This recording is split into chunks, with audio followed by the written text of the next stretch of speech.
नमस्ते, जय हिंद। मैं हूं ऋषि सिंह और आप देख रहे हैं हमारा खास शो विस्तार से।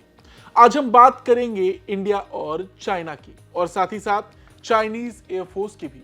अब ऐसे देखा जाए तो दोनों देशों के बीच सालों से चल रही सीमा विवाद को लेकर समझौता हो गया है। दोनों देश के रिश्ते वापस से पटरी पर आते दिखाई दे रहे हैं, लेकिन फिर भी चाइना जिस तेजी से अपनी वायुसेना को मजबूत कर रहा, भारत के लिए ये किसी बड़े खतरे से कम नहीं।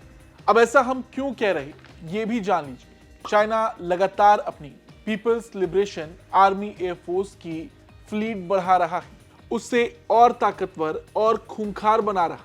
चीन हर साल अपने यहाँ करीब 240 कॉम्बैट एयरक्राफ्ट बना रहा, यानी अलग अलग प्रकार के लड़ाकू विमान। इसमें 100 से ज्यादा तो J-16 hidden dragon fighter jets हैं। अब सोचने वाली बात है, जहां इंडियन एयरफोर्स अभी भी चौथी पीढ़ी के लड़ाकू विमानों की जरूरत पूरी करने में संघर्ष कर रही, वहीं दूसरी ओर चाइनीज एयरफोर्स ने फुल फोर्स में रफ्तार पकड़ ली।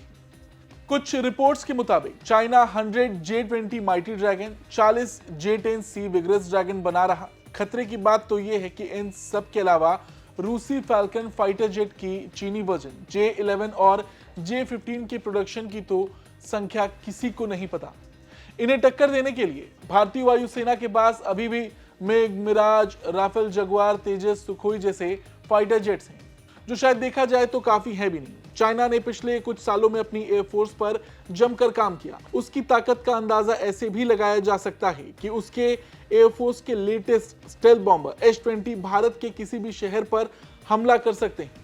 भारतीय सेनाओं के पास स्टेल्थ टेक्नोलॉजी नहीं है, ना ही स्टेल्थ फाइटर जेट्स को मार गिराने वाला कोई एंटी स्टेल्थ हथियार है। भारत की हवाई सुरक्षा के लिए जरूरी है कि कम से कम ऐसे रडार जो इस विमान को ट्रैक कर सके, फिर एक ऐसा surface to air missile system जो चीन के इस बॉम्बर को मारकर गिरा सके। H-20 स्टेल्थ फाइटर जेट में रडार की किरणों को घुमाने की तकनीक है, इसलिए इसे पकड़ना काफी मुश्किल हो जाता है। अब ऐसे में चीन आसानी से भारतीय इलाके में घुसकर सीमा, एयरबेस, नौसैनिक अड्डों, संचार सेंटर्स या सैन्य अड्डों को निशाना बना सकता है। इसलिए भारत को लंबी दूरी की हवा से हवा और सतह से हवा में मार करने वाली मिसाइलों से लैस एयर डिफेंस सिस्टम बनाने होंगे। अब भारत के लिए चैलेंज ये है कि भारत को ऐसी मिसाइलें बनानी होंगी जो स्टेल्थ बॉम्बर को इंटरसेप्ट कर सकें। 2 साल पहले ही चीन के इस स्टेल्थ बॉम्बर से पर्दा हटा था। H-20 लंबी दूरी का बॉम्बर है जो अधिकतम 13,000 किलोमीटर तक हमला कर सकता है। H-20 बॉम्बर का कॉम्बैट रेंज 5,000 किलोमीटर है, यानी ये भारत के किसी भी हिस्से में हमला कर सकता है।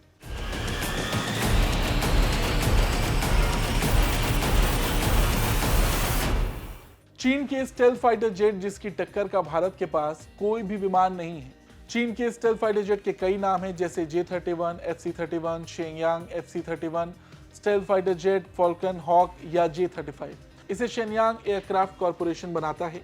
J-31 को एक ही पायलट उड़ाता है। ये अधिकतम 1400 किलोमीटर की रफ्तार से उड़ता है। J-31 की कॉम्बैट रेंज यानी हथियारों के साथ ये 1200 किलोमीटर है। अगर बीच में फ्यूल मिले तो ये 1900 किलोमीटर तक जा सकता है। अधिकतम 52,000 फीट की ऊंचाई तक उड़ान भर सकता है। J-31 फाइटर जेट में 6 बारी और 6 अंदरूनी हार्ड पॉइंट्स हैं। इसमें मीडियम रेंज की हवा से हवा में मार करने वाली 12 मिसाइलें लगा सकते हैं। हवा से जमीन पर हमला करने वाली 8 सुपरसोनिक मिसाइलें, 500 किलोग्राम वजन के 8 डीप पेनिट्रेशन बम या 30 छोटे बम लगा सकते हैं। भारत के पास फिलहाल इस पीढ़ी का कोई भी फाइटर जेट नहीं।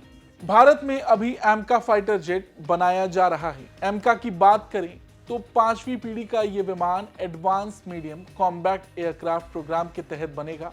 इसके लिए 15,000 करोड़ रुपए अप्रूव किए गए हैं। इसके अलावा पहला प्रोटोटाइप साल 2026 तक सामने आ सकता है। इसमें जनरल इलेक्ट्रिक्स 414 के 2 इंजन लगे होंगे। एमका आने से चीन, रूस और अमेरिका जैसे देशों की श्रेणी में भारत भी शामिल हो जाएगा।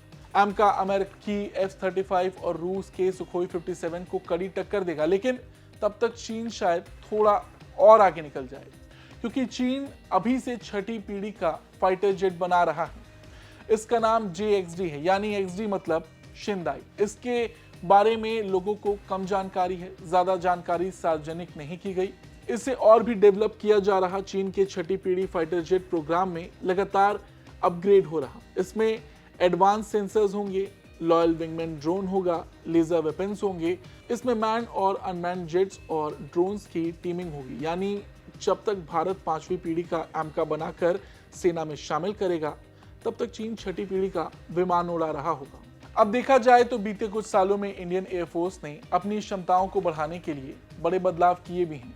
राफेल जैसे लड़ाकू विमानों को शामिल करने से लेकर हल्के लड़ाकू विमान तेजस के स्वदेशी विकास तक। लेकिन ये काफी नहीं है। हमने कुछ दिन पहले एक वीडियो बनाया था जहां हमने तेजस विमानों की डिलीवरी में देरी और इंडियन एयरफोर्स चीफ का वो बयान भी दिखाया था जहां उन्होंने भारतीय वायुसेना और विमानों को लेकर कई बातें कही थी। वो लिंक हम इस वीडियो के डिस्क्रिप्शन में ऐड कर रहे हैं ताकि अगर आपको वो वीडियो भी देखना हो तो आप उसे देख सकें। खैर, बात करें भारतीय वायुसेना की तो हमें ये बात समझनी होगी कि मौजूदा वक्त में चीन हमसे काफी आगे हो चुका है। भले ही हम तैयार हैं, लेकिन देरी होने पर तकनीक का महत्व खुद कम हो जाता है। और जैसा कि Indian air force chief air marshal AP Singh ने भी ये बात कही है कि एयरफोर्स को और मजबूत बनाने के लिए मैन्युफैक्चरिंग के लिए निजी कंपनियों को शामिल करना होगा।